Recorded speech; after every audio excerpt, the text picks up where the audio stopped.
Hi friends. మేమైతే ధర్మస్థలి టెంపుల్‌కొచ్చేసాము. ఇక్కడికి వస్తానని అసలు మేము ఊహించలేదు, అనుకోలేదు గూడా. సడెన్‌గా అసలు దేవుడు అలా రమ్మని జెప్పేసాడు. వెళ్ళిపోయాము. చూడండి, ఇక్కడికి ధర్మస్థలి టెంపుల్‌కొచ్చేసామండి మేము. ఇక్కడ అటు 2 రూట్స్ ఉన్నాయండి. అటువైపు వెళ్ళొచ్చు, ఇటువైపేమో కార్ పార్కింగ్ ఉంది గదా! స్ట్రెయిట్‌గా ఇలా వెళ్ళి కొంచెం లోపలికి అక్కడ ట్రీస్ కనిపిస్తున్నాయి గదా! అక్కడే కార్ పార్కింగ్ చేసేసుకున్నాము. చేసేసిన తర్వాత కొంచెం దూరం వెళ్ళగానే ఇక్కడి నుంచి దగ్గరనే అండి టెంపుల్ లోపలికి. వెళ్ళిన తర్వాత వెళ్ళే అంటే ఇక్కడి నుంచి చూస్తుండగానే చూడండి, ఈవినింగ్ 7 అలా అవుతుంది. ఇంకా సమ్మర్ సీజన్ కదా! ఇంకా చీకటవ్వలేదు. 7 అవుతున్నా గానీ చూస్తుండగానే చీకటయిపోతూనే ఉందండి. ఇంకా మేము దర్శనానికి టైం ఉందో లేదో అనుకున్నాము. కాకపోతే నైట్ 9:00 వరకు దర్శనం ఉందంట. అయితే టికెట్ తీసుకుందామంటే అవసరం లేదు, ఉచిత దర్శనానికెళ్ళిపోండి అని చెప్పారు.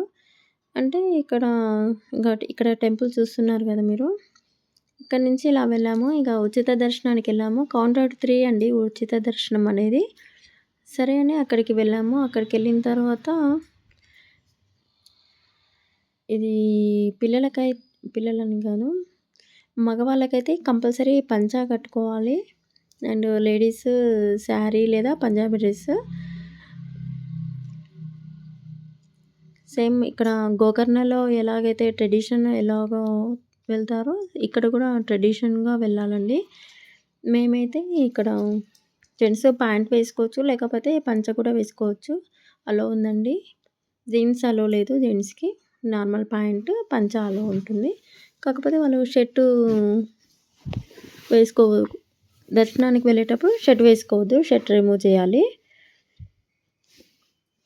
ఇక్కడి నుంచి వెళ్ళిన తర్వాత కౌంటర్ 3 వరకు వెళ్ళమన్నారు. అక్కడి నుంచి గేట్ ఉంటది. అక్కడ ఎంటర్ అయిన తర్వాత లోపలికి మొత్తం చూడగానే సేమ్ తిరుపతిలో ఎలాగైతే రూమ్‌లలో వేస్తారో అలాగే అనిపించింది. చాలా సేపు ఉంచుతారేమో రూమ్‌లలో అనుకున్నాము.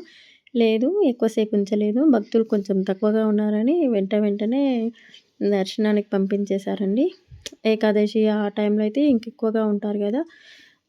రూమ్‌లలో వేశారంట. ఇప్పుడైతే సమ్మర్ గాబట్టి డేలోనే ఎక్కువ మంది దర్శనం జేసుకున్నారు. మాకైతే కొంచెం నైట్ 9:00 వరకంటే క్లోజ్ అయ్యే టైం గదా!